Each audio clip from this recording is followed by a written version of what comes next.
JB YouTube channel ಅನ್ನು ವೀಕ್ಷಿಸುತ್ತಿರುವ ಎಲ್ಲರಿಗೂ ನಮಸ್ಕಾರಗಳು. ಇವತ್ತಿನ ವಿಡಿಯೋದಲ್ಲಿ ನಾನು ಯುಡೈಸ್ ಪ್ಲಸ್ ಎಸ್ಡಿಎಂಎಸ್ ಡಾಟಾಬೇಸ್ ಮ್ಯಾನೇಜ್ಮೆಂಟ್ ಸಿಸ್ಟಮ್ಗೆ ಸಂಬಂಧಿಸಿದಂತೆ ಒಂದು ಹೊಸ ಅಪ್ಡೇಟ್ ಬಂದಿದ್ದು, ಆ ಅಪ್ಡೇಟ್ನ ಕುರಿತಾಗಿ ವಿವರವಾಗಿ ಮಾಹಿತಿಯನ್ನು ನೀಡ್ತಾ ಇದ್ದೇನೆ. ತಾವು ಫಸ್ಟ್ ಟೈಮ್ ನಮ್ಮ ಚಾನೆಲ್ ಅನ್ನು ನೋಡ್ತಾ ಇದ್ರೆ ನಮ್ಮ ಚಾನೆಲ್ಗೆ ಸಬ್ಸ್ಕ್ರೈಬ್ ಆಗಿ ಹಾಗೂ ಪಕ್ಕದಲ್ಲಿ ಕಾಣುವ ಬೆಲ್ ಐಕಾನ್ ಕ್ಲಿಕ್ ಮಾಡುವ ಮೂಲಕ ನನ್ನ ಮುಂದಿನ ಎಲ್ಲ ವಿಡಿಯೋಗಳ ನೋಟಿಫಿಕೇಶನ್ಗಳನ್ನು ಪಡೆಯಿರಿ. ನಾವು ಯಥಾ ಪ್ರಕಾರ ಈ ಒಂದು ಸ್ಟೂಡೆಂಟ್ ಡಾಟಾಬೇಸ್ ಮ್ಯಾನೇಜ್ಮೆಂಟ್ ಸಿಸ್ಟಮ್ಗೆ ನಮ್ಮ ಒಂದು ರಾಜ್ಯವನ್ನು ಸೆಲೆಕ್ಟ್ ಮಾಡಿಕೊಂಡು ಇಲ್ಲಿ ಗೋ ಅಂತಕ್ಕಂಥ ಬಟನ್ ಮೇಲೆ ಕ್ಲಿಕ್ ಮಾಡೋ ಮೂಲಕ ಲಾಗಿನ್ ಆಗ್ತೇವೆ. ಲಾಗಿನ್ ಆಗ್ತಕ್ಕಂಥ ಪ್ರಕ್ರಿಯೆ ಈಗ ತಮಗೆ ಈಗಾಗಲೇ ತಿಳಿದಿದೆ. ಇಲ್ಲಿ ಲಾಗಿನ್ ಆದ ನಂತರ 2023-24ನೇ ಸಾಲನ್ನು ನಾನು ಇಲ್ಲಿ ಸೆಲೆಕ್ಟ್ ಮಾಡ್ಕೊಂಡಿದ್ದೇನೆ. ಬಂದಿರತಕ್ಕಂಥ ಹೊಸ ಅಪ್ಡೇಟ್ ಏನು ಅಂತಕ್ಕಂಥದ್ದನ್ನು ನೋಡೋಣ. ಇಲ್ಲಿ ಪ್ರೋಗ್ರೆಷನ್ ಆಕ್ಟಿವಿಟಿಯನ್ನು ಈಗಾಗಲೇ ತಾವು ಕಂಪ್ಲೀಟ್ ಮಾಡಿದ್ದೀರಿ. ಜೊತೆಗೆ ಸ್ಕೂಲ್ ಡ್ಯಾಶ್ಬೋರ್ಡ್ನಲ್ಲಿ ಆ ವಿದ್ಯಾರ್ಥಿಗಳ ಮಾಹಿತಿಯನ್ನು ಕೂಡ ಅಪ್ಡೇಟ್ ಮಾಡಿದ್ದೀರಿ. ಈಗ ಆ ಅಪ್ಡೇಟ್ ಮಾಡುವಂಥ ಸಂದರ್ಭದಲ್ಲಿ ಆ ವಿದ್ಯಾರ್ಥಿಯ ಅಂದರೆ ಪ್ರೋಗ್ರೆಷನ್ ಆಕ್ಟಿವಿಟಿಯನ್ನು ಮಾಡುವ ಸಂದರ್ಭದಲ್ಲಿ ಆ ವಿದ್ಯಾರ್ಥಿಯ ಸೆಕ್ಷನನ್ನು ತಪ್ಪಾಗಿ ಅಪ್ಡೇಟ್ ಮಾಡಿದರೆ ಅದನ್ನು ಸರಿಪಡಿಸುವುದು ಹೇಗೆ ಅಂತಕ್ಕಂಥದ್ದನ್ನು ಈ ವಿಡಿಯೋದಲ್ಲಿ ತಿಳಿದುಕೊಳ್ಳೋಣ. ಇಲ್ಲಿ ಹೊಸದಾಗಿ ಬಂದಿರತಕ್ಕಂಥ ಒಂದು ಆಪ್ಷನ್ ಸೆಕ್ಷನ್ ಶಿಫ್ಟ್ ಅಂತಕ್ಕಂಥದ್ದು. ಸೆಕ್ಷನ್ ಶಿಫ್ಟ್ ಅಂದರೆ ತಪ್ಪಾಗಿ ಸೆಕ್ಷನ್ ಅನ್ನು ಅಪ್ಡೇಟ್ ಮಾಡಿದ್ರೆ ಅದನ್ನ ಶಿಫ್ಟ್ ಮಾಡ್ತಕ್ಕಂಥದ್ದು ಹೇಗೆ ಅಂತಕ್ಕಂಥ ಮಾಹಿತಿ ನೋಡೋಣ. ಇಲ್ಲಿ ಸೆಕ್ಷನ್ ಶಿಫ್ಟ್ ಅಂತಕ್ಕಂಥ ಆಪ್ಷನ್ ಮೇಲೆ ಕ್ಲಿಕ್ ಮಾಡಬೇಕು. ಕ್ಲಿಕ್ ಮಾಡಿದ ನಂತರ ಇಲ್ಲಿ ನಮಗೆ ಸೆಕ್ಷನ್ ಶಿಫ್ಟ್ 2023-24 ಅಂತಕ್ಕಂಥ ಒಂದು ಪೇಜ್ ಓಪನ್ ಆಗಿದ್ದು, ಅಲ್ಲಿ ಕ್ಲಾಸ್ ಅಂತಕ್ಕಂಥ ಒಂದು ಆಪ್ಷನ್ ಕಾಣಿಸ್ತಾ ಇದ್ದು, ಸೆಕ್ಷನ್ ಅಂತಕ್ಕಂಥ ಮತ್ತೊಂದು ಆಪ್ಷನ್ ಕಾಣಿಸ್ತಾ ಇದ್ದು, ಗೋ ಅಂತಕ್ಕಂಥ ಒಂದು ಬಟನ್ ಕಾಣಿಸ್ತಾ ಇದ್ದು, ಇಲ್ಲಿ ಸರ್ಚ್ ಅಂತಕ್ಕಂಥ ಒಂದು ಆಪ್ಷನ್ ಕೂಡ ಕಾಣಿಸ್ತಾ ಇದೆ. ಈ ಸರ್ಚ್ ಅಂತಕ್ಕಂಥ ಆಪ್ಷನ್ ಬಹಳಷ್ಟು ನಮಗೆ ಉಪಯುಕ್ತವಾಗಿದೆ. ಅದನ್ನು ಬಳಸಿಕೊಳ್ಳುವುದು ಹೇಗೆ ಅಂತಕ್ಕಂಥದ್ದನ್ನು ಕೂಡ ನಾವು ಇಲ್ಲಿ ಈ ವಿಡಿಯೋದಲ್ಲಿ ನೋಡೋಣ. ಇಲ್ಲಿ ನಾವು ಏನ್ ಮಾಡ್ಬೇಕಂದ್ರೆ ಮೊದಲಿಗೆ ಕ್ಲಾಸ್ ಅನ್ನ ಸೆಲೆಕ್ಟ್ ಮಾಡ್ಕೊಳ್ಬೇಕು. ಅಂದ್ರೆ ಯಾವ ವಿದ್ಯಾರ್ಥಿಯ ಒಂದು ಸೆಕ್ಷನ್ ತಪ್ಪಾಗಿ ಅಪ್ಡೇಟ್ ಆಗಿದೆ ಆ ಒಂದು ಕ್ಲಾಸ್ ಅನ್ನ ಮತ್ತು ಆ ಒಂದು ಸೆಕ್ಷನ್ ಅನ್ನ ನಾವು ಇಲ್ಲಿ ತೆಗೆದುಕೊಳ್ಬೇಕು.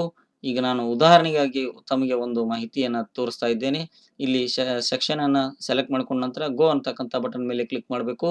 ಇಲ್ಲಿ ತಾವು ಯಾವ ಒಂದು ವಿದ್ಯಾರ್ಥಿಯ ಮಾಹಿತಿಯನ್ನ ಸೆಕ್ಷನ್ ಅನ್ನ ಅಪ್ಡೇಟ್ ಮಾಡಬೇಕಾಗಿದೆಯೋ ಸರ್ಚ್ ಕಾಲಮ್ ನಲ್ಲಿ ಆ ವಿದ್ಯಾರ್ಥಿಯ 2-3 ಅಕ್ಷರಗಳನ್ನ ಟೈಪ್ ಮಾಡಿದ್ರೆ ಸಾಕು, ಆ ವಿದ್ಯಾರ್ಥಿ ಮಾತ್ರ ನಮಗೆ ಇಲ್ಲಿ ಸೆಲೆಕ್ಟ್ ಆಗುತ್ತೆ. ನಾನು ಉದಾಹರಣೆಗಾಗಿ ತೋರಿಸ್ತಾ ಇದ್ದೇನೆ.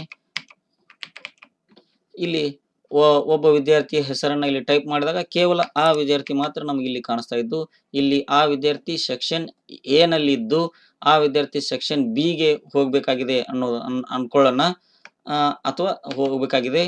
ಆಗ ನಾವು ಇಲ್ಲಿ ಇರ್ತಕ್ಕಂಥ ಆಪ್ಷನ್ಗಳನ್ನ ಗಮನಿಸಬೇಕು. ಇಲ್ಲಿ ಸೆಲೆಕ್ಟ್ ಆಪ್ಷನ್ ಅಂತಕ್ಕಂಥ ಒಂದು ಆಪ್ಷನ್ ಕಾಣಿಸ್ತಾ ಇದ್ದು, ಆ ಸೆಲೆಕ್ಟ್ ಆಪ್ಷನ್ ಮೇಲೆ ನಾವು ಕ್ಲಿಕ್ ಮಾಡಬೇಕಾಗುತ್ತೆ. ಇಲ್ಲಿ ಸೆಲೆಕ್ಟ್ ಆಪ್ಷನ್ ಮೇಲೆ ಕ್ಲಿಕ್ ಮಾಡಿ ಇಲ್ಲಿ ತಾವು ನೋಡ್ತಾ ಇರ್ಬೋದು, ಈ ವಿದ್ಯಾರ್ಥಿ ಎ ಸೆಕ್ಷನ್ ನಲ್ಲಿದ್ದು ಈ ವಿದ್ಯಾರ್ಥಿ ಬಿ ಅಥವಾ ಸಿ ಸೆಕ್ಷನ್ ನಲ್ಲಿ ಹೋಗಬೇಕಾದ್ರೆ ಆ ಒಂದು ಸೆಕ್ಷನ್ ಅನ್ನು ನಾವು ಇಲ್ಲಿ ಸೆಲೆಕ್ಟ್ ಮಾಡ್ಕೊಳ್ಬೇಕಾಗುತ್ತೆ. ಸೆಲೆಕ್ಟ್ ಮಾಡ್ಕೊಂಡ ನಂತರ ಅಪ್ಡೇಟ್ ಅಂತಕ್ಕಂಥ ಬಟನ್ ಕಾಣಿಸ್ತಾ ಇದೆ. ಇಲ್ಲಿ ಆಕ್ಷನ್ ಕಾಲಮ್ ನಲ್ಲಿ ಅಪ್ಡೇಟ್ ಅಂತಕ್ಕಂಥ ಬಟನ್ ಕಾಣಿಸ್ತಾ ಇದ್ದು, ಆ ಅಪ್ಡೇಟ್ ಅಂತಕ್ಕಂಥ ಬಟನ್ ಮೇಲೆ ಕ್ಲಿಕ್ ಮಾಡಬೇಕು. ಆಗ ತಾವು ಇಲ್ಲಿ ನೋಡ್ತಾ ಇರಬಹುದು ಸೆಕ್ಷನ್ ಸಕ್ಸಸ್ಫುಲಿ ಅಪ್ಡೇಟೆಡ್ ಅಂತಕ್ಕಂಥ ಮಾಹಿತಿ ಕಾಣಿಸ್ತಾ ಇದ್ದು, ಕೆಳಗಡೆ ಓಕೆ ಅಂತಕ್ಕಂಥ ಬಟನ್ ಕಾಣಿಸ್ತಾ ಇದ್ದು ಅದರ ಮೇಲೆ ಕ್ಲಿಕ್ ಮಾಡಬೇಕಾಗುತ್ತೆ.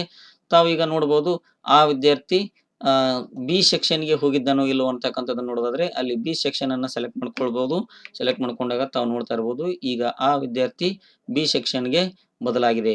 ಹೀಗೆ ನಾವು ಸೆಕ್ಷನ್ ಅನ್ನ ಇಲ್ಲಿ ಅಪ್ಡೇಟ್ ಮಾಡಿಕೊಳ್ಳಲಿಕ್ಕೆ ಸಾಧ್ಯವಿದೆ. ಇಲ್ಲಿ ಬಹುಮುಖ್ಯವಾಗಿ ತಾವು ಗಮನಿಸಬೇಕಾಗಿರ್ತಕ್ಕಂಥ ಅಂಶವೇನೆಂದ್ರೆ, ಇಲ್ಲಿ ನಾವು ಸೆಕ್ಷನ್ ಅನ್ನ ಅಪ್ಡೇಟ್ ಮಾಡಬೇಕಾದ್ರೆ ಈ ಪ್ರೋಗ್ರೆಷನ್ ಆಕ್ಟಿವಿಟಿಯನ್ನ ಕಂಪ್ಲೀಟ್ ಮಾಡಿರಲೇಬೇಕು ಅಂತಕ್ಕಂಥದ್ದನ್ನ ಒಂದು ಸೂಚನೆಯನ್ನ ತಾವು ತಿಳಿದುಕೊಳ್ಬೇಕಾಗುತ್ತೆ. ಈ ಒಂದು ಪ್ರೋಗ್ರೆಷನ್ ಆಕ್ಟಿವಿಟಿಯನ್ನ ಕಂಪ್ಲೀಟ್ ಮಾಡಿದ ನಂತರ ಮಾತ್ರ ಈ ಒಂದು ಸೆಕ್ಷನ್ ಶಿಫ್ಟ್ ಅಂತಕ್ಕಂಥ ಒಂದು ಆಪ್ಷನ್ ಅನ್ನ ಬಳಕೆ ಮಾಡಿಕೊಂಡು ಸೆಕ್ಷನ್ ಅನ್ನ ಬದಲಾಯಿಸುವಂತ ಒಂದು ಅವಕಾಶವಿದೆ ಅಂತಕ್ಕಂಥದ್ದನ್ನ ನಾವಿಲ್ಲಿ ತಿಳಿದುಕೊಳ್ಬೇಕಾಗುತ್ತೆ. ಈ ಒಂದು ವಿಡಿಯೋದಲ್ಲಿ ನಾನು ಹೊಸದಾಗಿ UDISE plus student database management system ನಲ್ಲಿ ಬಂದಿರತಕ್ಕಂಥ ಅಪ್ಡೇಟ್ ಬಗ್ಗೆ ಮಾಹಿತಿಯನ್ನು ನೀಡಿದ್ದೇನೆ. ಇಂತಹ ಮತ್ತಷ್ಟು ಹೊಸ ಹೊಸ ಅಪ್ಡೇಟ್ಗಳಿಗಾಗಿ ತಾವು ನಮ್ಮ ಚಾನೆಲ್ ಅನ್ನು ಸಬ್ಸ್ಕ್ರೈಬ್ ಮಾಡಿಕೊಳ್ಬೇಕು.